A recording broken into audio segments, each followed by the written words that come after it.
I think you're going to really like it. We're going to start with one that you're going to see more of this afternoon called Jazz and Kids. It's got a great little song in there that we can sing together. So if you'll get your Howland Resource Guide out, and I'm not sure what page it's on. Page 14. Roger's going to tell you more about this afternoon, but look at Jungle Jams right there at the very beginning of page 14. Go ahead, Myra, start that and we'll get everybody in here.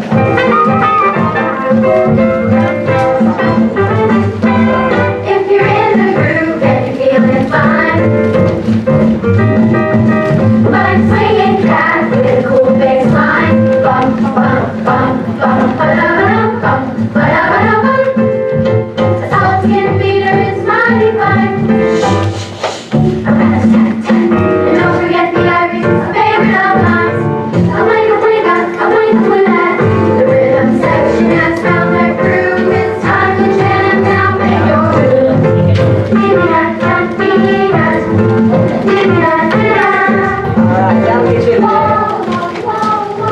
Again, this is something you're going to get to find out more about this afternoon, but these are wonderful. You're looking for some jazz songs for your kids to do, and you just would like to have a collection of them. Simple enough. There's some two-part things in there that also include lesson plans by Sharon Burch that you can use for teaching. You'll find out about that. And another one. Okay? The reason I say this is because I think this is one of the best things that we have out this year. What's so cool about this, number one, is the recordings are amazing. They are done by live jazz musicians that actually know what they're doing. And the other thing I think is so cool is that these lessons on the inside not only teach about the song and how to teach the song, but things you can do in addition to the song. That always enhances it for the kids.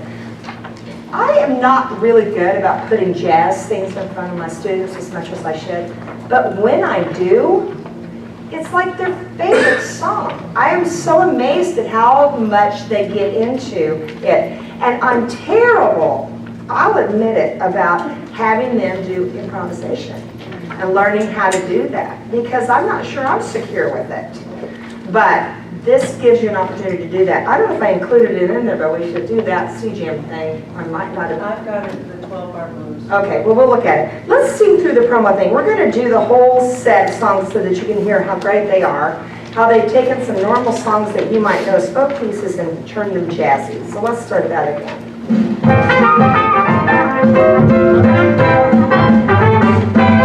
If you're in the groove and you're feeling fine,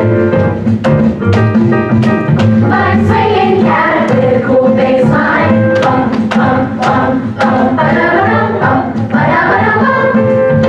A solid skin beater is mighty fine. And don't forget the Ivory's favorite of mine. A blink, a blink, a blink, a blink. The rhythm section has found their groove. It's time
really, really good. Hey, here's that. Look at the scat singing fun. This is one of the activities they put in here because the concepts they're teaching in this book are beats 2 and 4, 12-bar blues, scat singing, call and response, improvisation, swing, Charleston style swing, side wander groove, New Orleans second line, New Orleans street beat, and the New Orleans function or the funeral dirge, which is what you feel like on the first day of school, so you can teach that. The scat singing fun, they have a 12-bar blues recording. And then after they've kind of heard the groove, the teacher sings a scat line and the kids echo. So we're going to try that. So can you find that? I got it, ready? Huh? I'm going to let you hear the line first.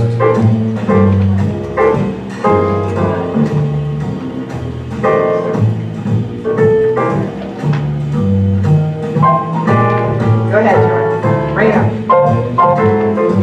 Okay, you ready? You're going to echo me.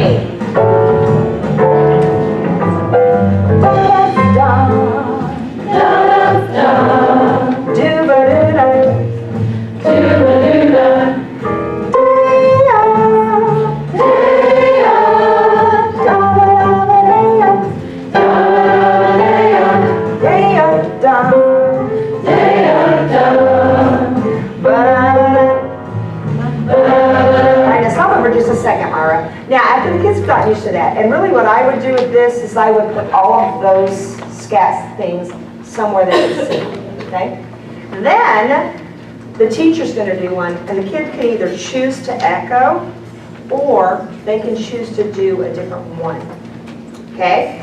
So that's what we're going to do this time. I will do one, and you're going to choose to either echo me, or you can do a different one. What that does is, first of all, it gives them the freedom of choice. They can figure out which one to do. And then, after they've sort of gotten used to that, then you say, if you don't like one of those, make up one of your own. Okay? And you have to do that enough, because when you first do this, they're frozen. They have no idea what you're talking about. So echoing is the very best way to start that. Then giving them something to go from is the second best way, and then they'll start branching out. Not all of them will, but some of them will. All right, let's go ahead and play that second line, and you can start from the beginning. And I'm going to give you a line, and then you're going to echo me or come up with your own. Here we go. Do-a-do-da.